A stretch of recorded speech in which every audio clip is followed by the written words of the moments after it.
elections in one of the largest voting jurisdictions in the United States of America, and the people that I inherited from prior administrations, well, they welcomed me with open arms. They taught me from their decades of experience what it means to run this outfit. And last week was Thanksgiving. We have a great deal in our lives and in our places and in our homes to be grateful for, but I want to make sure to add to this list the cadre of career professionals who've been working elections in this county for years, decades in many cases. Sometimes they're stretched very, very thin, and almost always, unfortunately, they are underappreciated. The women and men of the Maricopa County Elections Department and the County Recorder's Office, they really are the backbone of our democracy.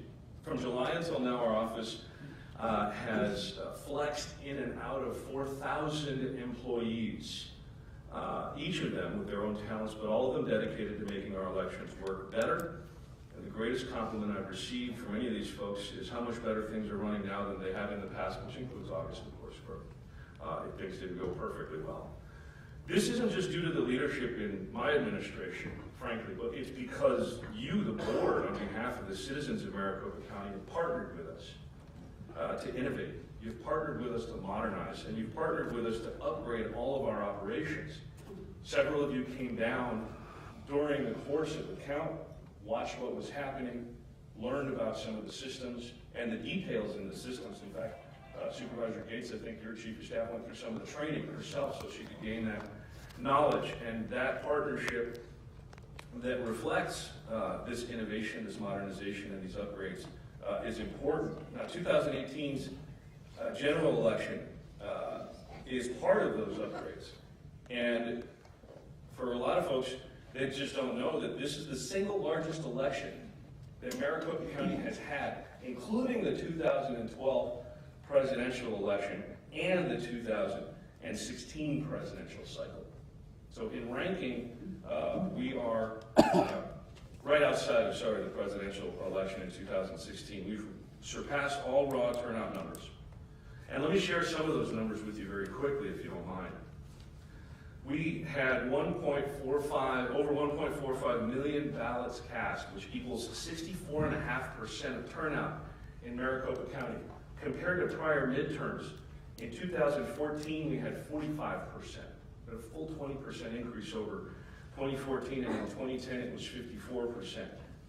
Early voting, including election day drop-offs, we had 1.184 million ballots, or 81.5% of our voters voted using our permanent early vote list and early voting, which is huge. We did have 168,000 of those dropped off on election day. And we had, election day vote was 269,000. As compared to other years, we had 18.56%, which is much lower than we've had in the past. 2016 was 22%. Back in 2010 it was 34.18%. So we know where our voters are moving towards. The permanent early vote list and the convenience of voting at home is something that our voters are telling us overwhelmingly that they want to do. Now, the provisional numbers compared to previous elections include one number that I think is very important: 16,409 provisional ballots total in this election. Only 16,000. In 2014, we had 39,000. That's the nearest comparison that we had. Total of signatures that were not good. Unfortunately, we had 2,163 this year. But interestingly, of the questionable signatures on ballots that were turned in on election day, we had 7,240 of them. Now, as you know, this year we extended the validation of those into the regular conditional provisional rules, and we ended up validating and verifying 6,933 of those. Those voters would not have had their ballots count under the old rubric. So we're very proud of that. And we had, again, 3,025 board workers, 140 troubleshooters. We had over 850 folks coming in, and some of you were there watching them after election day, so nearly 1,000 of them helped us finish up. And I I'd like to give special congratulations and recognition to the 360 Maricopa County employees, not of our department, who came in and helped us out. So once we look at all of this, we know that we had a very good election insofar as turnout, a very good election insofar as enabling voters to do what they need to do, but there's a couple of things I want to address. One, first of all, and these are things that have come up in the media, and I want to be very clear about things so people understand. Arizona Revised Statute 16542, subparagraph H states that qualified electors can request to vote early in the manner prescribed by the county recorder of the respective county in case there's an emergency. And in this subsection, I will quote, "For the purpose of this subsection, emergency means any unforeseen circumstances that would prevent the elector from voting at the polls." Now, when we talked to the Maricopa County Attorney's Office about this and asked them if this was something that we could continue to do, as the County Recorder's Office has done since 1996, they said yes, of course, and we said we'd like to expand some other locations. It used to only be available down on 3rd Avenue in Lincoln and over at our Mesa office. So we opened up out at Avondale City Hall and also up in Scottsdale. I'm hoping that we'll be able to expand that access, that expanded access, for voters so that they can have their ballots, their valid ballots counted. Another concern that we've heard is the long line at Arizona State University. And to be fair, it was a long line. The polls didn't close there in that one location until something close to 9 p.m. That's a concern.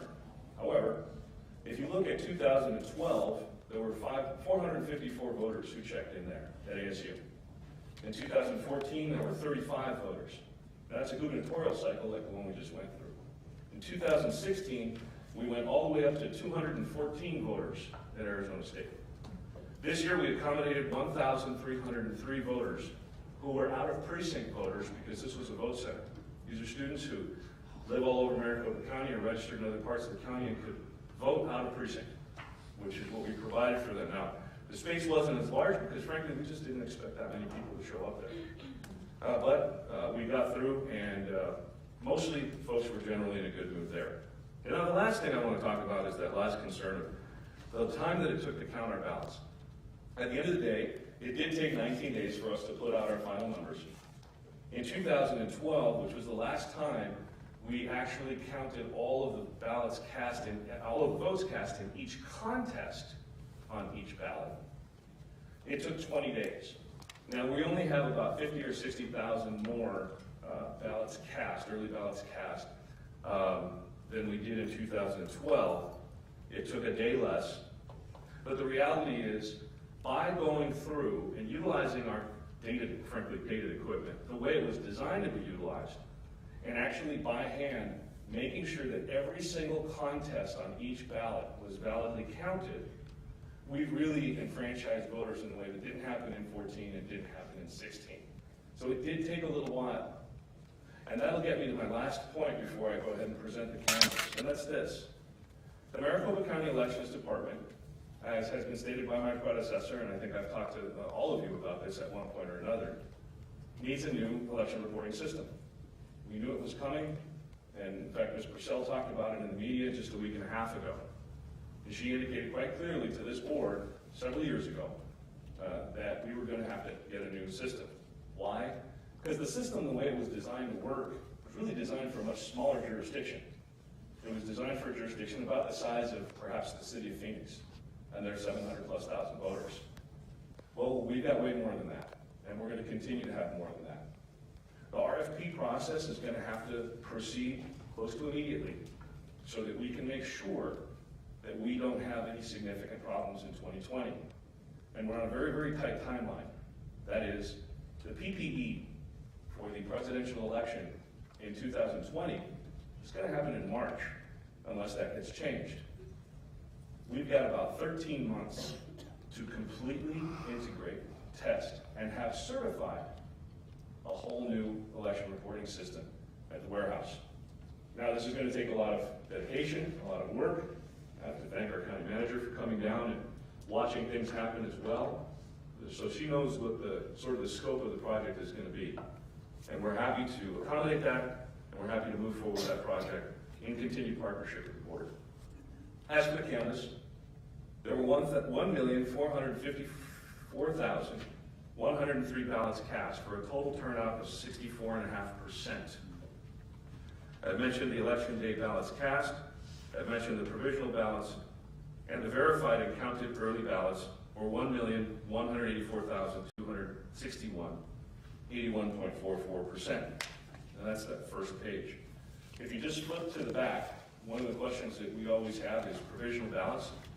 As you can see, the total number of provisional ballots, all the way down in that last row, 16,409.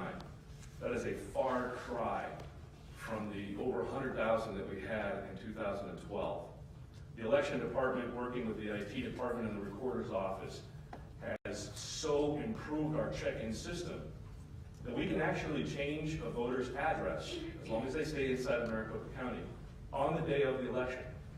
And out-of-precinct ballots are no longer provisional if you're at a vote center. Voters can cast a valid ballot from their own precinct and their own ballot style on election day. That's very important for their convenience. We're going to be continuing that program.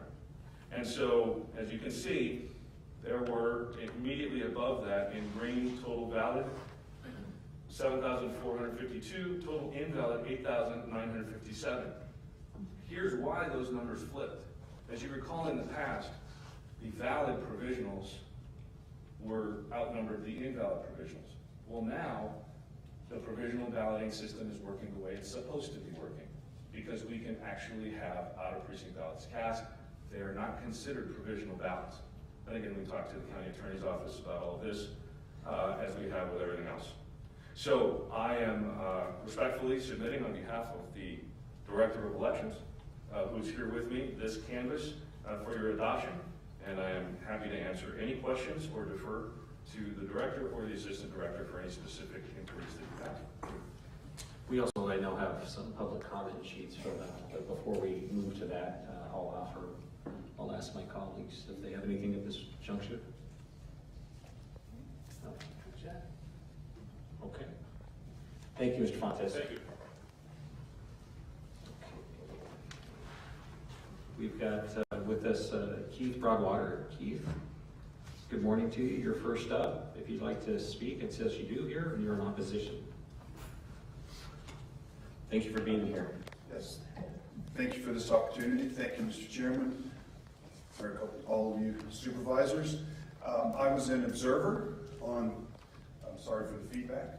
I was an observer at poll locations on election day.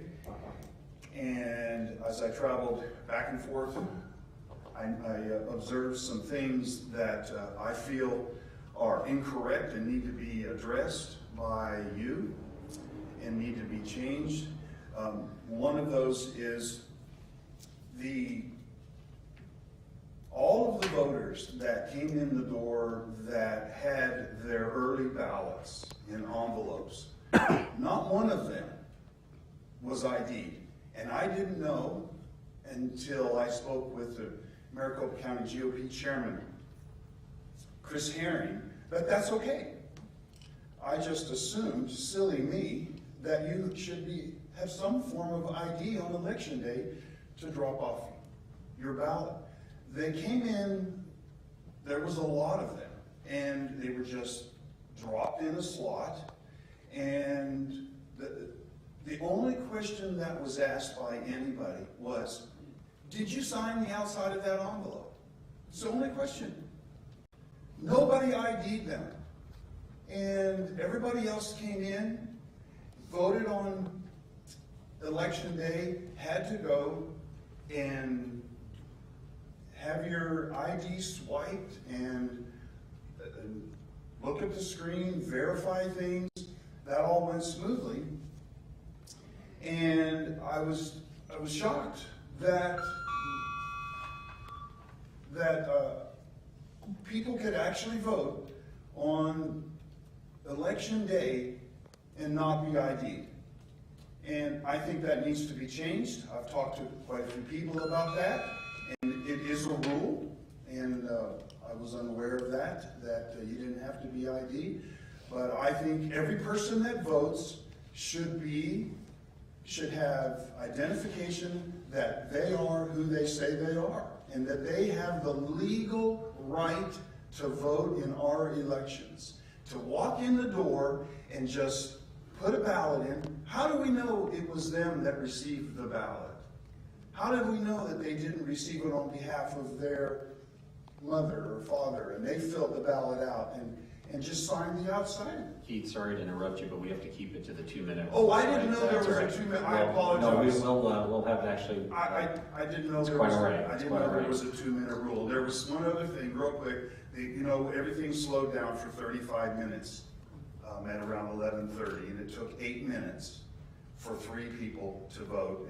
And so I apologize, it did not talk about the 2 minute. Well, we should have stated it. Maybe I'll actually have the clerk just state the rules still. Thank you, Mr. Broadwater. Thank you, Mr. Chairman. Speaker slips are available in the foyer. I think most of you have already received those who wanted to speak. We want to be respectful of all speakers, and we want everyone to be able to hear what people are saying. Therefore, please refrain from any loud clapping, cheering, etc. The instructions regarding speaking are on the form, but very briefly, a bell will sound when you have 15 seconds left in your 2 minute time, and a final buzzer will sound at the end. Thank you very much, Madam Clerk. All right, next we will move to Timothy Schwartz, I believe. And you're in favor. Good morning, and thank you for being here. Good morning, Mr. Chairman and members of the board. I have some prepared comments I'm going to read. I'm going to speak of what I noticed, and a friend, Elaine Gangliff, who is here today, but I'm speaking for her. First, I'm going to read Elaine's comments. My name is Elaine Gangliff, and I was present at the Maricopa County Elections Department on November 8, 2018. I had signed up to be on a hand count team to verify ballot machine accuracy. During orientation, it was announced that more people showed up than expected, so some of us were asked to work on another assignment. We were taken to another room with large computer terminals. 2 sat at each terminal, and 1 Republican, 1 Democrat. Our job was to look at voter ballots and determine the voter's intent. In races where voters were to vote for no more than 1, and a voter chose 2, we were asked to determine the voter's true intention. If an X was put beside one of the lines, we decided the intent was to vote for the other candidate. I thought this was an odd practice because my understanding is if you vote for more than 1, it was considered an overvote and invalidated that portion of your ballot. My understanding is when you overvote a ballot, you must return that ballot and obtain a new ballot. For those of us on this assignment, this was our duty for the entire day. I did not complain about this practice while I was there, as I did not want to make a scene, and everyone else seemed to be busy at work without objection. Later on, as I thought about what I had personally witnessed, perhaps I should have expressed my concern. Voter integrity is very important to me. I'm concerned with the possibility that when envelopes were unsealed, that ballots could have been overvoted, and I will respect my time restraint. I would like to leave you copies of these 2. If you need more copies, our contact information for both Elaine and myself are there. I'd like for you to read my statement as well. I've been involved with elections for 40 years, since 1980. And I've always been actively involved as a poll worker, a poll watcher, or coming down to the elections department and putting hands on. I know what's normal. This was not normal. Thank you, Timothy. Thank you for your service as well for so many years. Okay, Randy Miller, who's in favor. Would you please come forward? Good morning. Good morning. When I checked the box, I wasn't sure exactly what canvassing meant. If you were going to verify, to validate, to make sure that they're accurate, or if you're going to just approve them. So my vote depends on what your actions are. My name's Randy Miller, and I've got a citizen's petition that I'd like to, I have enough for each of the representatives. It'll save time for expediency to outline some concerns that we have. Basically,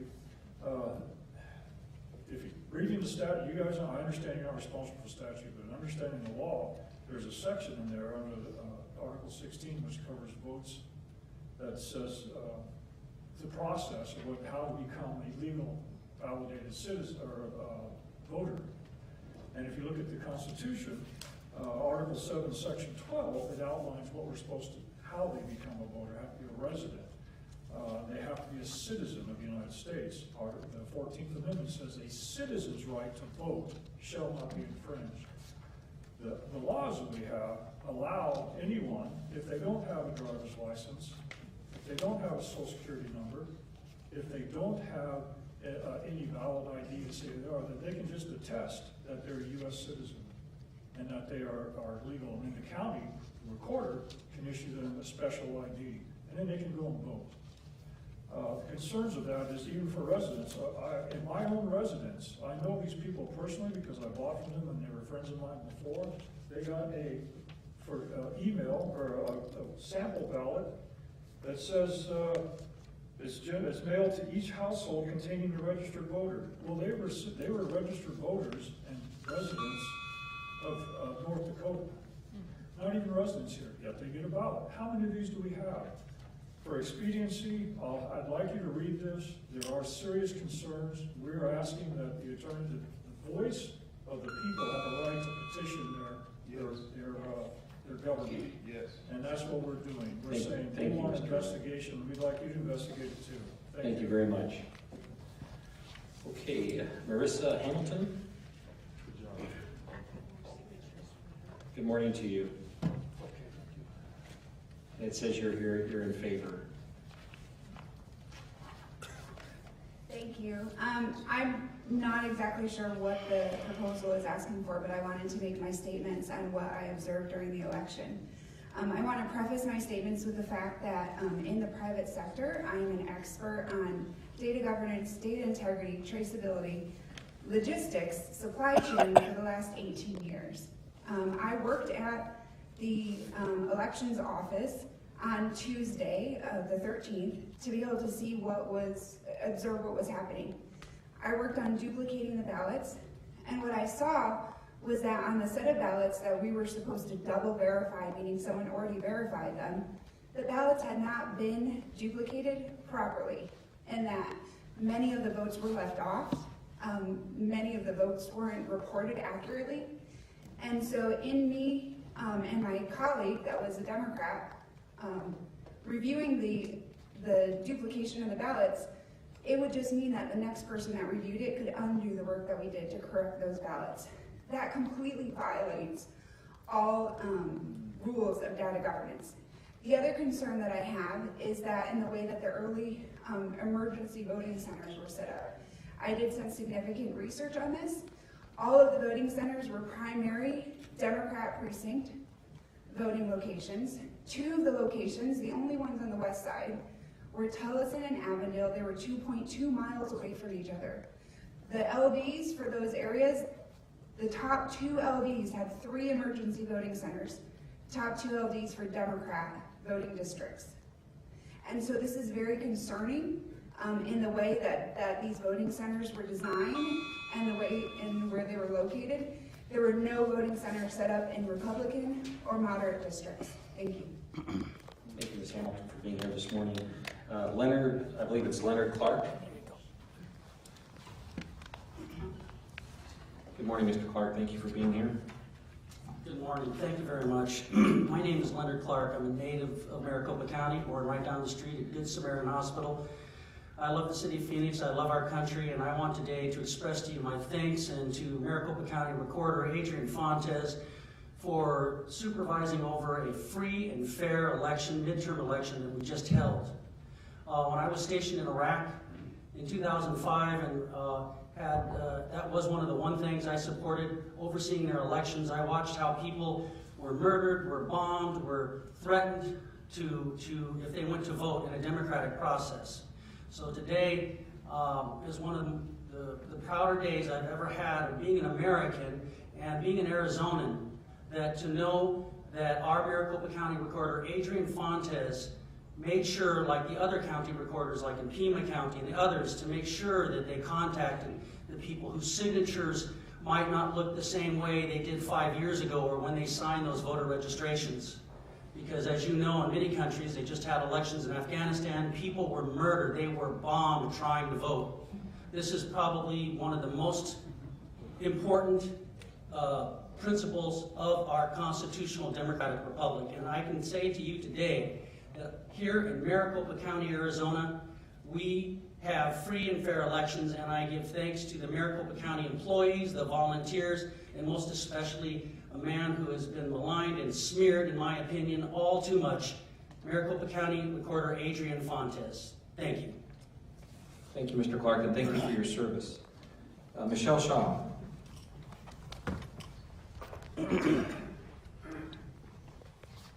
Good morning, Michelle. First, I want to say hi to Bill Gates. We actually went to Deer Valley High School together, and I was supposed to be leaving to go on vacation this morning, and I actually postponed my vacation to be here. And the reason why I did that is because I'm a mom, and I have 2 boys, like you have children of your own. We as parents have to demand that we have a system of integrity. Integrity matters to those who have integrity. Those who do not can overlook it, and they don't have a problem. I was in a hearing about voter fraud after the 2016 presidential primaries, where Helen Purcell was the county recorder, and I sat in on a court case where I looked at witness evidence that showed that our registration cards had been tampered with. So issues in voter situations are not anything new to us. But I think that we can look at Adrian's numbers and we can see clearly that we have made progress. That we are, I have been knocking on countless doors to try to get people to be involved in this process, to make our state a better state, our communities better communities, and I want every person's vote to count. I think that having emergency polling places is very smart. I think that having an opportunity to cure a signature that may need to be addressed is a fair process. And I think that we need to support someone who cares enough to do a better job for Arizona. And I think that Adrian has done an exceptional job his first year. So I just would like to say that, and I would like to thank all of you, and I would like to thank Adrian Fontes. Thank you. Thank you. Do you have any good stories about Bill from high school that you could share? There's only 5 cameras back there. Okay, all right. Thank you, and thank you for taking the time to be here and postponing your vacation. That's quite nice of you. Jennifer Harrison. Good morning, Ms. Harrison. Good morning. Thank you as well for being here. Thanks for having me. So I was a central board worker as well as the same that Marissa did. And my job was to validate the voter's intended ballot and then look it over, and if there was any inconsistencies, make the changes and issue them a new ballot. What I witnessed were dozens from my computer alone of ripped, torn ballots that were torn and fashioned back together and then scanned in the system that moved all of the voters' intended markings down so they were not lined up with the candidate that they had originally selected. The ballots were ripped and torn in ways that you couldn't even determine really where the intended vote was supposed to be. If there were 3 candidates, for example, treasurer was Yee, Manuel, and write-in. There should have been 3 lines. There were only 2. So they were moved down. I was able to take photographs of this. So I could document what I was seeing, and it wasn't just my computer. Everybody around me also had torn ballots. And when I asked the supervisor in charge of our workers why the ballots were torn, he told me that they were found in the library book return depository and that they had to have been fished out, and that's why they were torn up. So I did write a report on everything I witnessed. I was there for 3 days. I did ask a lot of questions. On the 3rd day, I was removed by security for asking too many questions. They had me escorted from the building. So I'm very concerned with the integrity of not only the workers that supervised us, but the scanned, ripped ballots that were found in a book return depository. So thank you for having me. Thank you, Ms. Harrison. Jim O'Connor. Morning, Jim. Thank you for being here. Good morning, Mr. Chairman and board members. Before I make my very brief question, I want to compliment the gentleman who was up earlier. I believe his name is Mr. Clark. Thank him for his service, but more importantly, thank him for clarifying that we are a constitutional republic. We are not a democracy. Every time I listen to the radio, TV, news, it's a democracy. The United States of America, the state of Arizona, is not a democracy.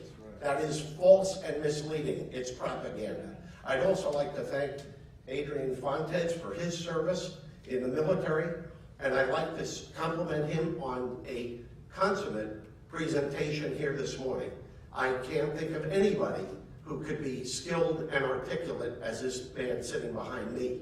However, that said, I've been a resident of Arizona for the past 18 and a half years. Recently, I was a candidate for the Arizona Corporation Commission and failed. I hit the middle of the field in the August primary.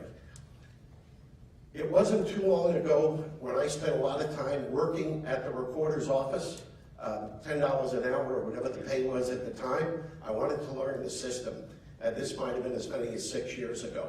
I was very proud to have experienced the audits, the counts, and have the highest degree of confidence in the integrity of our elections. And I understand I'm a Republican, I understand the lady who headed up the elections formerly was a Democrat. She did a great job. There was never a question about integrity. So my question today is this, and it's brief. Today you're going to be voting to approve this canvass. Funk and Wagnall's English Language Dictionary defines canvass as a detailed examination, especially a shifting of votes in the election, a recount. Does your approval of the canvass today assure voters of the integrity of this recent election? Thank you, Mr. O'Connor. I'll speak to that. And before I ask my colleagues to give their thoughts, what I'd like to do is share two things. One is that if you do have issues or concerns about fraud, I would recommend that you reach out to the Attorney General's office, and they do have a fraud division for this very thing. They have the oversight over this. You can sit down, Mr. Kennedy. Thank you, Mr. O'Connor. As it relates to the many questions that have come up regarding what does a canvass mean, I have a copy of the statute that speaks to this. And let me read that to you, and I think that would provide some clarity. This is 16-642. The governing body holding an election shall meet and canvass the election not less than 6 days nor more than 20 days following the election. The governing body of a special district is defined in Title 48 shall present to the Board of the Supervisors a certified copy of the official canvass of the election at the next regularly scheduled meeting of the Board of Supervisors. For purposes of contesting a special district election as described in section 16-673, the canvass is not complete until the presentation to the Board of Supervisors is made. If at this time of the meeting, the governing board, the returns from any polling place in the election district where the polls were opened and an election held are found to be missing, the canvass shall be postponed from day to day until all the returns are received or until 6 postponements have been had. So that is our job today. Our job today really is more, as my colleague Mr. Barney says, ministerial than it is actually stopping the counts, or excuse me, the following of an election. That's what our job is. That's what we're tasked with by way of approving or disapproving the canvass. So with that said, I'll turn to Mr. Gardo for any thoughts he may have. Thank you, Mr. Chairman. Just want to kind of go over a couple of comments that been made. I think the first one dealt, and I'm sorry I don't remember his name, but the gentleman brought up the idea of early ballots that were dropped off at the polling site, then the voters that dropped off the ballot were not required to show some type of identification. And that goes all the way back to 2004 when voters passed the voter ID laws here in the state of Arizona. Back then, things were much different than they are now. And perhaps maybe if the voters wanted to go back to the ballot and change it, require even early ballots to have some type of ID, and that's up to the voters to decide.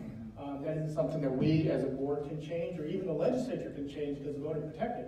The only ones that can change that are the voters. So that being one thing. When it comes to I know the emergency sites, and there's been a lot of discussions around these emergency polling places just the weekend before the election.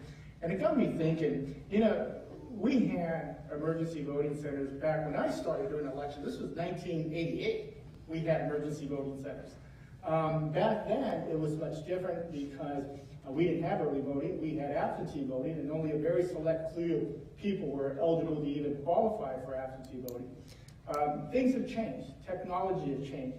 And it makes me wonder, why do we have here in the state of Arizona a cutoff time for people to vote early? I can understand it back in 1988. Technology was much different. How we conducted elections was much different. Things have changed. There shouldn't be a cutoff time. There should never be a need for early voting if we eliminate the cutoff time and just allow people to vote all the way up through Election Day. On Election Day, 7 p.m. is the last day to vote. It doesn't matter if you voted 4 days or 2 days before the cutoff time. Perhaps that's something the legislature needs to look at. Let's get rid of this cutoff, this arbitrary cutoff time. That really is so antiquated. Let's get it out of our state election laws. And this way we don't have to worry about these vote centers, these early emergency vote centers, because honestly, we had them in 1988. And things have changed so much here in the state of Arizona in terms of how we conduct elections, technology. It's really not needed anymore. It's not. Keep the flow of voting continuing. In terms of duplicating boards, again, this goes back even when I was there in 1988. They've always had duplication boards. It's something that is needed. You get ballots that are mailed in, even military ballots for one that are sent in overseas. They get torn up through the mail, and they have to be duplicated in order to be counted. So I know there's some questions in terms of the process, but duplication boards is a must. It's just part of the process. The more people that are voting by mail, the chances are the ballots are going to be perhaps destroyed in the mail, so you must have it. In terms of the ballots where votes are bled through and cause an overvote, that has to be dealt with. That's always been a case ever since we've, here in the state of Arizona, has gone to optical scan, and I think we went to optical scan in '98 or so. So that's always been an issue. The other issue is, I can't remember, I think it was Mr. Miller brought this up, and perhaps I was hoping Christy or someone can, or Ray or whoever wants to, the discussion on someone who, I guess, registers and is given a temporary ID number. How does that work? And is that something that, is it Ray, or is there someone that can comment on that? Or clarify, I guess, what that process is? I hate to put you on the spot, Ray. Oh, no problem. Chairman, Supervisor Carter. It's a federal law. Federal law, the NVRA mandates that for federal elections, and Arizona has had this challenged the federal law, but we have a bifurcated system that it does allow an individual to attest that they are efficient, as it was prior to the ID at the poll proposition.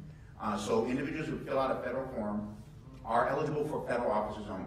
So they are only allowed to, for the federal government, participate in those federal offices. So we do have individuals registered with that federal status, and they are only allowed, they do not work their way down the ballot. There's an actual federal only ballot.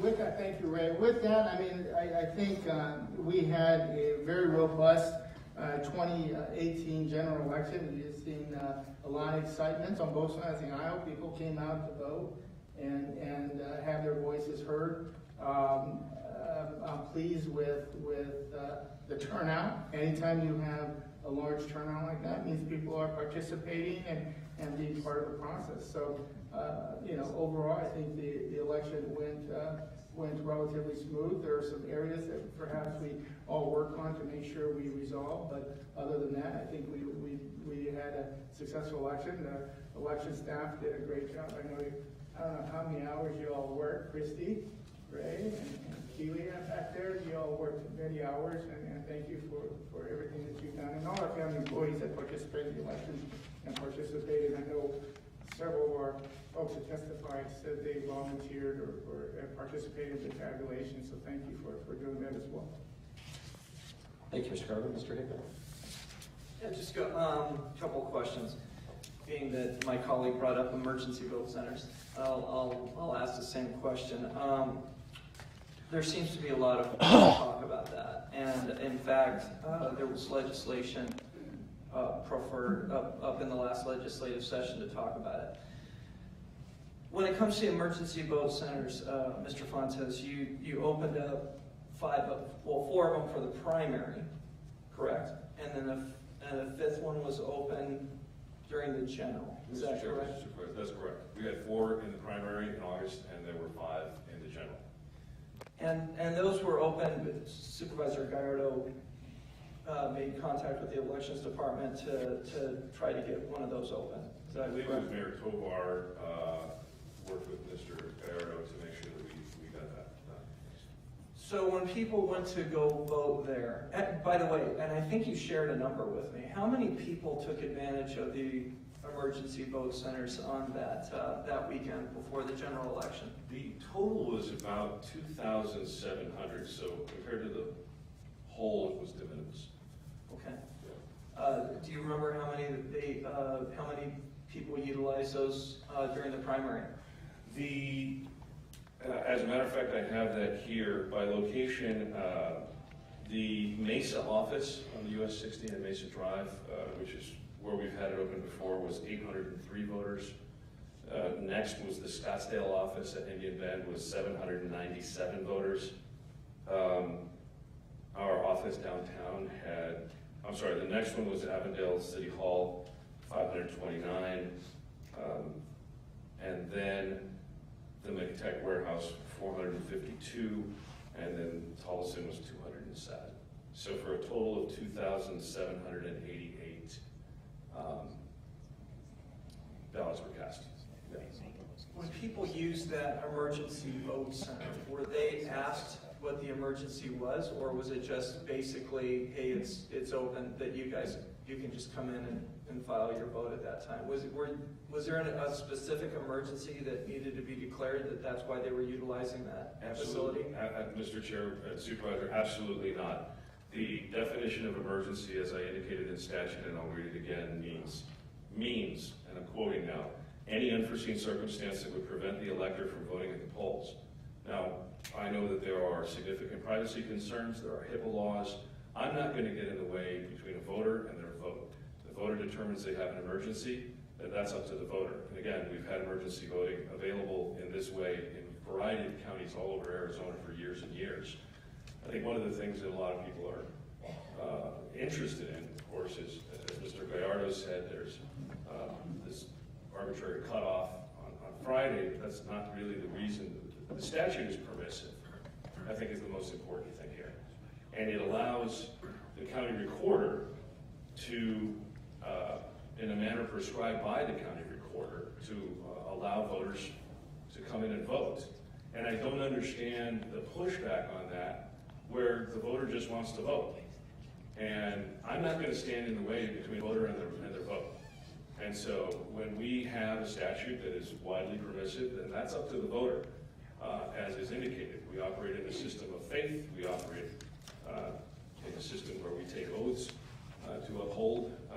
And I have to trust that the voters are the best determiners of what is an emergency and what is not, particularly when the statute does allow for that to happen. And again, I would reemphasize, we never in Maricopa County announced it. We never talked about it. And I think that's one of the reasons perhaps because we've been communicating a lot more with voters.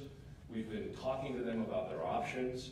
We've been sharing with them information about when the cutoffs are for voter registration and things of this nature. So our communication strategy has been very aggressive, and that, I think, is one of the reasons why we have such high turnout. And that's one of the reasons why I think voters took advantage of this opportunity. Now, I'm not gonna, again, second guess a voter. It's their vote. And if the statute allows, as it does, then I'm gonna provide them that avenue. Okay, and I know there's questions. One more question. I had a lot of people ask me about that, and I went down to the vote center and I watched your group working, and thank you guys all for that tour, especially as we were watching the votes go on, because, you know, when you get behind walls, conspiracies, let's start happening. What's actually going on behind there? So I appreciate you guys escorting me through and taking a look at the system and what we might have to change the system to create speed and efficiency. Understand it, but also we want to make sure everything's correct with that, what's going on behind those walls. A lot of questions were asked about that delay that occurred on election day, and you did answer that to me when I asked you that question. But if you wouldn't mind, take me through that again. There was a problem because a lot of the poll workers that day were questioning what occurred. So the reason that we had that we took a little bit longer to do this is that the ballot tabulating machines that we have in Central Count, which is at the warehouse that you went to, they have this thing called an outstack. And not unlike porn ballots, as we heard some of our folks talking about, not unlike ballots where there might be a spill of coffee or something, the only machines that are able, through logic and accuracy testing and certification by the Secretary of State's office, the only machines that are able to actually tabulate the ballots are those 10 or 11 machines that we have in the BTC, in the ballot tabulation center. And so we cannot count ballots any other way.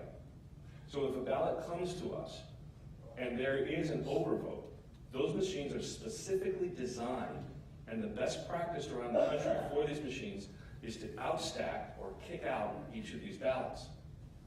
And that design, again, as I indicated, is for a smaller jurisdiction, because we have to go through a process first of what we call a snag board. And the snag board essentially takes all of the outstacked ballots, and in this case we had over 100,000 of them. And you would scan them by eye and determine, is there a question of voter intent? Not determine what the question was, but is there a question of voter intent? Or is this a legitimate overvote? For example, we had a number of ballots that came back where someone would mark 6 of the Central Arizona Water Board candidates instead of just 5. Or what ballot fatigue does to voters, they're going down the judges on the back of the ballot. I'm sure all of us have done this. She's going to hate me for saying it, but my wife did it.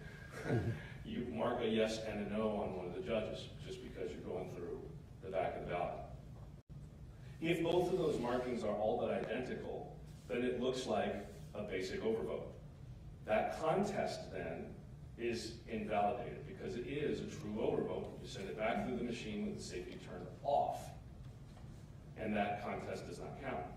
However, the best practice is to run these with the safeties on so that you can look and see. If somebody had marked out, for example, I don't know, pick a race, candidate A, and then they realized I didn't want candidate A, I wanted candidate B.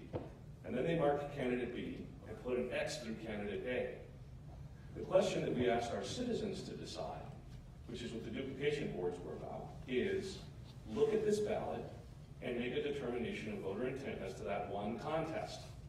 Decide as citizens of different parties. A lot of folks who came up and talked were doing that job. Just like jury duty, they would look at the scanned ballot on the screen and they would determine, can we decide what the voter's intent is? And if so, then they would create that duplicate.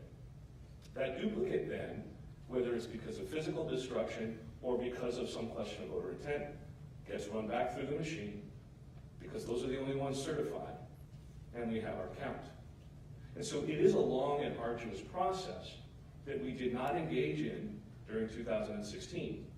And we did not engage in that in 2014 because the safeties were never turned on. And so nobody will ever be able to tell how many contests, how many of those actual votes were merely glossed over. Okay. So that's I don't want to belabor the point, because well, that's what we turned it back on. You turned back on, which then led to a delay in the system where everything went down. Because now we had to do all of that work that I just described. The last two cycles, the last two general election cycles, those safeties were turned off. There is no telling how many contests were not counted, where a voter may have expressed clearly their intent, and with the safeties turned off, they were just not counted. But what I was talking about was on the election day, as the poll workers were working, the system went down for a while. That's the part. You talked to me about that when I asked you about it. Anywhere from 45 seconds, I've heard 45 seconds to 5 minutes to 30 minutes. What caused that? Mr. Chairman, I apologize. I thought you were talking about the tabulation. No. Well, at least now you have the explanation of that. Well, now no one has to ask that question. They got that answer. Thank you, sir. Threw that one away for you. So we did have a circumstance that we are not done researching yet. We're going line by line through and moment by moment through all of the logs of our code. We did have a delay. It looks as if a transaction was occurring in the background in the mother code. And when I say mother code, I mean it because our voter registration system predates just about anything you've got available today. And in that mother code, a transaction was open and it caused a whole bunch of transactions behind it to stack up. We don't know why that one transaction stayed open, but once we discovered it and shut that transaction down, the flow continued very rapidly.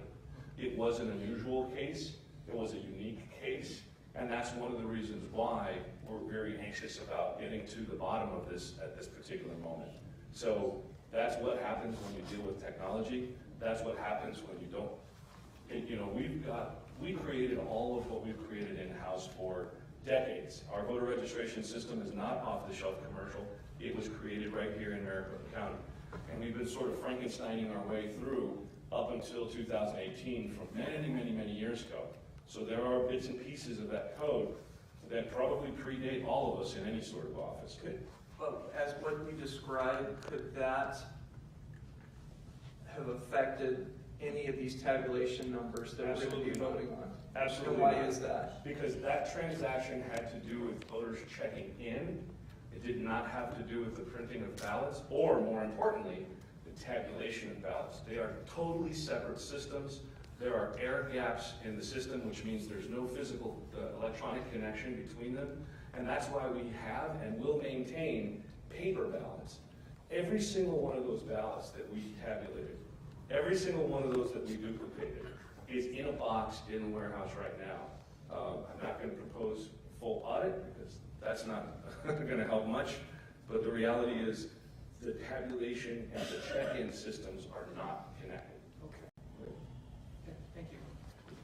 Mr. Gates. Thank you, Mr. Chair. First of all, I want to thank everyone, repeat some of what's been said already. Again, Recorder's Office, everyone, the incredible work that you guys did. Appreciate all the long hours and appreciate the opportunity to come down with my chief of staff as well and get the tour. And although that wasn't, that's the old right. I'm not going to answer your question. I'm going to answer the question that I want to answer. But no, I'm just kidding. But actually, that I appreciate going through that discussion, Adrian. I actually have a couple questions. Maybe if we can just follow up on that and kind of a clarification. So, are you able to tell us how many ballots then that kicking out process? How many ballots we had that were pulled out because of overvotes or coffee spillage or whatever that weren't in the last two cycles? In the last two cycles, there is no way to tell. Right. No. So I'm asking how many were kicked out in this cycle? Yes. Mr. Chair, Mr. Supervisor, it was around 130,000. I don't have an exact number on that. Okay. But that's, again, that hand working of all that is why it took a while. Right. And so, but you don't know how many, like you just said, you don't know how many would have been pulled out in prior elections.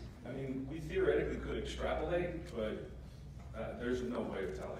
Okay. And again, I want to be very clear, these are not total ballots rejected. These are individual contests on the ballot. So while there may be some concern about that practice, it should not be overblown. I don't want to make it a bigger deal than it Makes sense, and I think it's fair then, using that same logic, that we shouldn't suggest that elections in the past would have come out differently if we would have been pulling out ballots. I certainly don't think that it would have had any impact. Okay, great. All right, thank you. I appreciate that. And I also want to thank everyone who, not only the folks in the recorder's office, the Maricopa County employees who volunteered to work on Election Day, but the people who are here today, and you represent so many people, and these are really kind of the unsung heroes, the people who volunteer to work as observers, who are there to make sure everything is being done properly.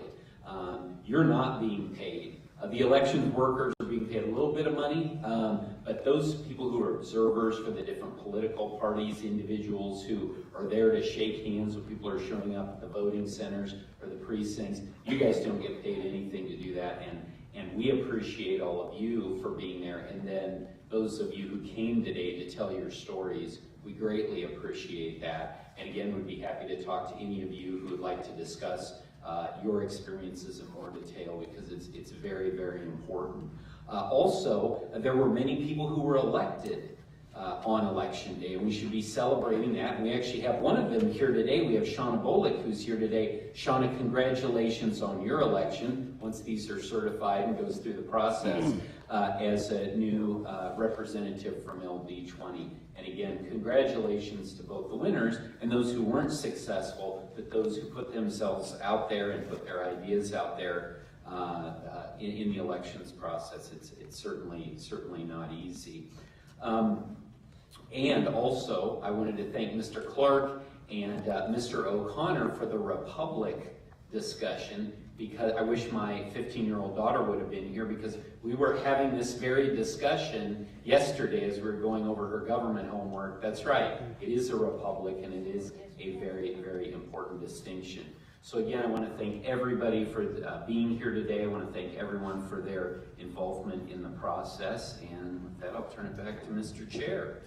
Thank you, Mr. Gaines. Mr. Barney. Thank you, Mr. Chairman. As you mentioned, we have a duty under the statutes to approve the canvass. At this point, I don't think we can unring the bell. I think what we can do is approve the statutes, approve the canvass as provided for in the statutes, and then figure out what we're going to do to make future elections better in a dynamic way. I'm not going to lie, there's some of the outcomes of this election that I'm not excited about. Every single person here who voted and exercised that sacrosanct privilege probably feels just the same way. That's the magic of this democratic process. That being said, I think we've got some unique complexities that we're going to deal with going forward. And I kind of, in my mind, you all know how I work, I kind of narrow it down to kind of rank order, prioritized issues. I see the issues with the 11 or 12 tabulators and the safety and the outstaff. We've got to figure out what are we doing with the citizens boards and how are we managing that process. No matter what we do, voting is a big part of the human experience. We're not going to take the human element out of it. We can't do that. I don't know how we do that, because we're not machines. We don't vote as machines. This is an emotional process on all across the entire spectrum, and that's okay. That's what makes it great. But we've got to figure out how to deal with that. I think a bigger challenge to me, and this is a good and a bad thing, a positive and a negative. Nearly 1.2 million mail-in ballots. That's awesome. Over 80% of the people maybe sat at their kitchen table like I did with my wife and went through the ballot. Sometimes we cancel each other out. Sometimes we argue. It doesn't matter. We sit there together and we talk about the issues, and my kids listen, and we debate, and we vote. Now, there's other people that say, I'm going to go in on election day, I'm going to stand in the booth, and I'm going to vote. That's okay, because I think that's the magic, again, of the democratic process. People have different ways that they like to exercise that privilege. That being said, with more than 80% of the ballots being mail ballots, we received about a little over 700,000 of those by the cutoff on Friday. Those 700,000, one by hand, by humans, had to be verified so that they could get that initial tally that comes up on election night. What about the 475,000 that were received after the cutoff? 200,000 of which were dropped off on election day. So it's a complicated issue when we say we want people to have the ability to vote by mail and to sit at home and to debate and to argue and to cancel each other out if that's the case. But we also can't then take that human part of it and figure out how to compress all of that into an election night report. Because there was 475,000 ballots, round numbers, in Maricopa County that were sitting in boxes waiting to be counted starting Wednesday morning by virtue of the process. One by one, hand by hand. We know the process. We all understand it. We've been through it ad nauseum. So we have to think that we need to do a better job messaging, saying, hey, if you want the privilege to vote by mail and to sit at your kitchen table or Starbucks or at your Grandma Nellie's house, wherever it is, then recognize we're not going to have those returns back to you at 8 p.m. on election night. Maybe that's a reasonable trade-off. It is to me. Now, the bigger question, though, is what's the best way to verify those ballots? We heard from some constituents great points about, how do we verify that they're able to vote? Right now, we've been told that the best way to do that is by signature. I have to believe that there's probably other ways to do that. I don't know what that is. We're using best practices. We need to drill down as a board and with our elections team and understand, is there a better way than side-by-side signature verification to do that? Last issue that we're going to have to tackle is the 20%. 20% of our friends and neighbors, our constituents, chose to vote on election day, generally, at the polls. We need to protect that right for those that value that and that's important to them. Now the question is, do we do that on a precinct-based system? Do we do that using vote centers? There's those that would say, you're on a sinking ship to use a precinct-based system. There's those that say, vote centers are the only way to go. We're going to have to work through those issues in my mind, because ultimately, the percentage of people that are voting by mail continues to increase, meaning that we're going to get more and more pressure on a smaller number of voters who we need to protect, who choose to vote at the polling locations. And that's something we're going to have to work on together as, frankly, as we've done on other issues, to get to the bottom of it. So, Mr. Chairman, I'm prepared, once you've made your remarks, to make a motion that we approve the canvass. Not because I'm entirely excited about every single outcome of the election. I'm not. There's things that I wish I could change. I can't. But our duty is to approve this canvass, because that's what the statute tells us to do. And then go to work on the 3 general issues that I've outlined and a myriad of others. There's probably a gazillion more. And go to work one by one, knocking them down and figuring out what we're going to do to deal with the outstack issues, to deal with how we tabulate the mail-in ballots, 475,000 of which showed up after the cutoff, either on election day or in the mail. How do we deal with a declining number of people that vote on election day, protecting them, but also respectfully managing the financial resources that you give us to manage as the public? We can do it. I'm confident that we can. But I think it starts once we've approved this canvass. Mr. Chairman, thank you. And sorry for rambling on. No, you're fine. Thank you. Thank you, my colleagues. Thank you for those of you from the public who are here today sharing your thoughts. It's very important to us to hear those thoughts, as my colleagues have indicated. And we talk about the Republic. I think, Mr. Gates, you shared just with that and others. This also, I think it's important to say that this isn't about being partisan either. There were some reports in the media this past few days that are trying to make this to be partisan. This isn't about being partisan. For the 5 of us that sit on this dais, we came to Maricopa County with a mindset of how can we be the best at what we do? How can we be the Amazon of government and bring a business mindset to government?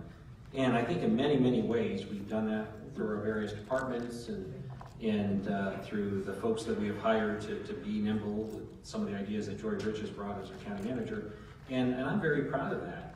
I'm also proud of the fact that when the recorder and others called on county employees, hey, we need your help, that the county employees responded in kind and really stepped up to make this election successful. In addition to that, I think the election staff worked very hard around the clock to make sure that these tabulations were being tabulated correctly and to try to get us, the citizenry, the best response we could as quickly as we could. So to that, I'm very grateful. However, I still don't think we're operating in a best-in-class mentality.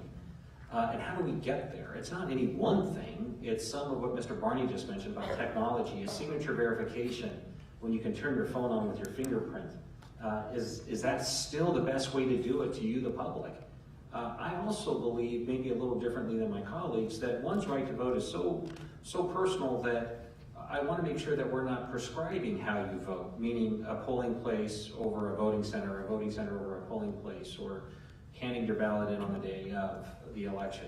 So those are things we have to evaluate, just as some of the best companies in America evaluate how they can be more efficient, more nimble, and be that much more successful.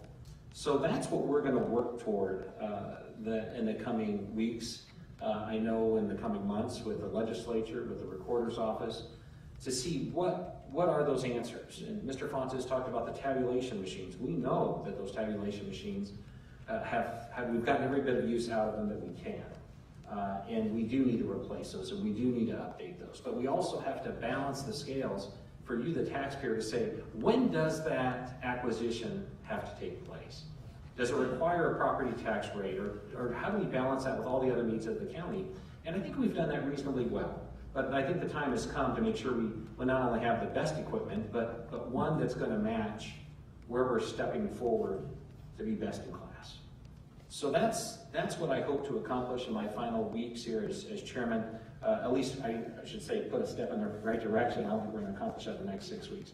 But to at least try to look toward that in not a partisan way, in a bipartisan way, one, but two, in the same way we've done everything else the past 6 years, with a business mindset and how we can be best at what we do as the fastest growing county in America. So with that, I thank everyone for being here, especially those of you who took time out of your busy days, out of your vacation as well, to be here to share your thoughts, because they do mean quite a bit, and we've taken all those into consideration, and we'll be sure to act on them as we move forward.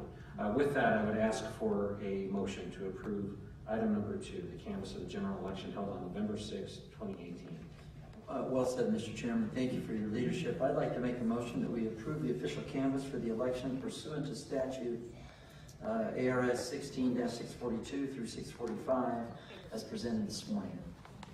Second. We have a motion by Mr. Barney and a second by Mr. Gates. All in favor? Aye. Any opposed? The canvass passes. Is there a motion to go into e-session immediately following? Motion to go into e-session. Thank you, Mr. Hickman. Is there a second? Second. Thank you, Mr. Garda. We have a motion and a second. All in favor? Aye. Aye. The motion carries. Thank you very much, everyone. Okay, they're going into e-session, so I do not know when they will be coming out. They're supposed to be talking about taking away the supervisory powers from Mr.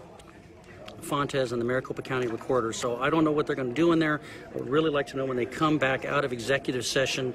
I'm worried that they will come back out and vote on something, but I don't think they're allowed to do that. I think they would not be allowed to vote because of the open public meeting law. They'd have to wait and then give people notice when they vote, but they don't have to tell us what they're voting on. They've been dubious in the past. Thank you, brothers and sisters. It's November 26th of the year 2018. Thank you to Maricopa County Recorder Fontes for restoring free and fair elections in Maricopa County, Arizona, one of the largest counties in Arizona. Thank you.